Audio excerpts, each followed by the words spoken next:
তোমাকে বরণ করে আমরা সকলে মিলে তোমাকে এই বাড়ির বইয়ের মর্যাদাটুকু দিতে চেয়েছি।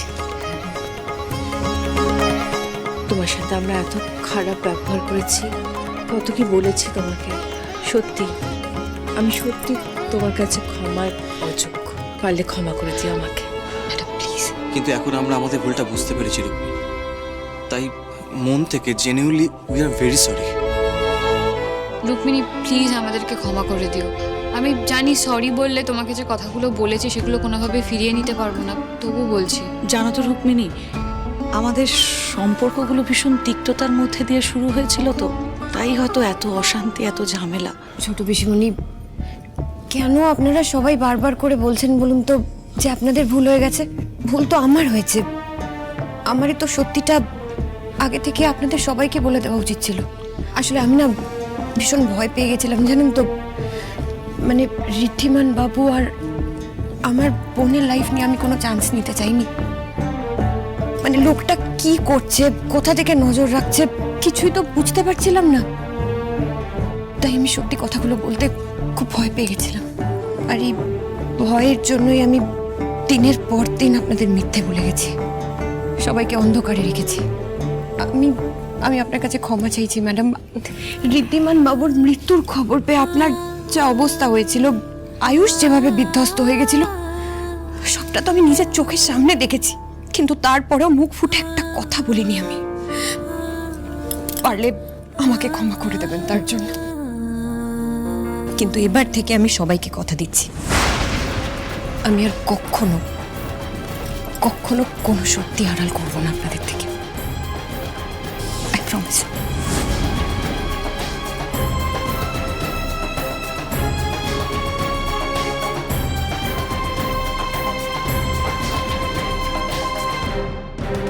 সবার আগে ক্ষমা তো আমার তোমার কাছেই চাওয়া উচিত দুতি।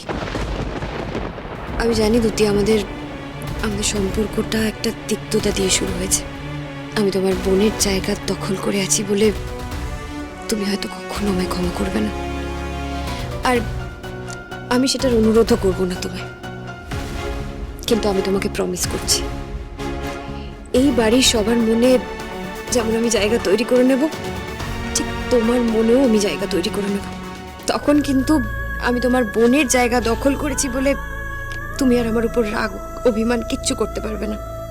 আর তখন কিন্তু তুমি আমাকে বোন ভেবে কাছে টেনে নেবে। আমিও সেই দিনটার অপেক্ষায় আছি রুক্মিণী। তবে একটা কথা কি বলো তো, তোমার আর ঋদ্ধির বিয়েটা কন্ট্রাকচুয়াল ম্যারেজ, রাইট? ডিল একটা, যেখানে তোমাদের সম্পর্কে ভালোবাসা বা বিবাহজনিত যে যে সম্পর্কগুলো আছে সেগুলো কিছুই থাকবে না। তুমি পারবে তো এই বাড়িতে এই একটা সিচুয়েশনে থেকে যেতে? প্রত্যেক দিন এই মিথ্যে অভিনয়টা করতে তোমার কষ্ট হবে না তো? মানে দম বন্ধ হয়ে আসবে না তো রুক্মিণী?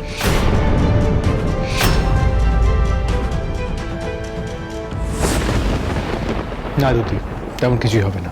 হ্যাঁ, আমাদের বিয়েটা মিথ্যে একটা ডিল, তবে একটা সম্পর্ক তো আছেই, মনুষ্যত্বের, বন্ধুত্বের সম্পর্ক। সেই জায়গা থেকে আমি ওনাকে কথা দিয়েছি ওনার বোনকে খুঁজে বের করতে সাহায্য করব, ওনার পাশে থাকবো, ঠিক যেমনভাবে উনি আমার পাশে দাঁড়িয়েছেন। হ্যাঁ, আর আমাদের মধ্যে পারস্পরিক বোঝাপড়া থাকবে, তবে দম বন্ধ করার দায় থাকবে না। আচ্ছা, বরণ গৃহপ্রবেশ সবই তো তাহলে প্রায় হলো নাকি? হ্যাঁ, এবার বিয়ের পরে যে নিয়ম খেলা এটসেট্রা এগুলো বাকি থেকে গেছিল সেসব শুরু করতে হবে। হ্যাঁ, বলছিলাম এমনিতেই তো ঋদ্ধিমান বাবুর শরীরটা ভালো নেই, তাই এইসব যদি না হয়, মানে ওনার এখন খুব রেস্টের প্রয়োজন। না, শুধু আমার কেন, আপনার উপর দিয়ে অনেক ধকল গেছে, আপনারও তো রেস্ট নেওয়া উচিত। 14 বার করে এসব নিয়ম পালন করে কি লাভ? এমনিতেই কন্ট্রাক্টের ম্যারেজ, তার মধ্যে এসবের নিয়মের কোনো প্রয়োজন আছে বলে তো মনে হয় না। হ্যাঁ মানছি, ওদের বিয়েটা কন্ট্রাকচুয়াল একটা ডিল ছিল, কিন্তু ঈশ্বরকে সাক্ষী রেখে 7 পাকে বাধা তো পড়েছে ওরা দুজন। তাই আমার মনে হয় যে সব নিয়মই পালন করা হবে। আর হ্যাঁ, এটা শুধু আমার ইচ্ছে নয়, এটা তোমাদের বুড়ো দাদু আর বুড়ি ঠাম্মিরও কিন্তু এইটাই ইচ্ছে। আমাদের নাতি আর নাত বউয়ের মুখের হাসি তো আমরাও দেখতে চাই নাকি?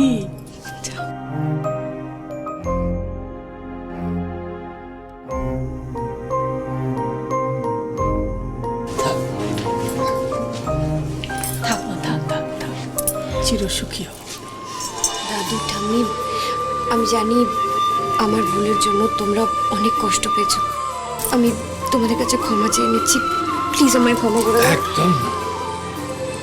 তুমি আমাদের জন্য যা করেছো, এরপরেও তোমাকে কারোর কাছে মাথা ঝোঁকাতে হোক এ আমরা চাই না। আজকে সব ক্লেশ দূর করে আবার নতুন করে শুরু হলো আমাদের।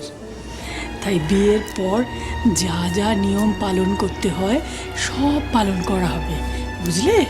মা, একটা কাজ তো এখনো বাকি আছে, তাহলে আমি কি? হ্যাঁ, তুমি তো বাড়ির বড় বৌমা, এই দায়িত্ব তো তোমাকে পালন করতেই হবে। মানে এটা আবার কোন দায়িত্ব? বলছি। রুক্মিণী, দেখি।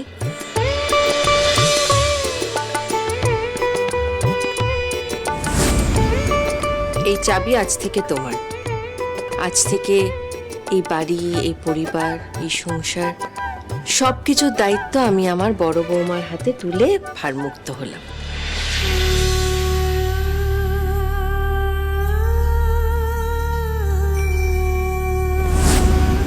না ম্যাডাম, এই পরিবার এতদিন সামলে এসছে দুতি আর বনি। এই দায়িত্ব, এই অধিকার, এটা ওদেরই, ওরাই এর মর্যাদা রাখতে পারবে। তাই এই চাবিটা ওদেরই প্রাপ্য।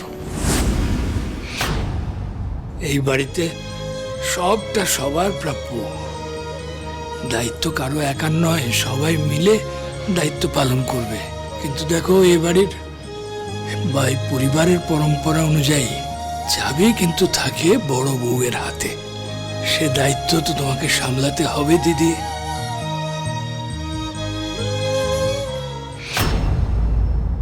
আর আজ আমি এই পরিবারের লেগেসি তোমার হাতে তুলে দিলাম, এই বাড়ির বড় বউয়ের হাতে। কারণ আমি জানি, আমার দৃঢ় বিশ্বাস রুক্মিণী, যে তুমি পারবে সব কিছু সামলে রাখতে।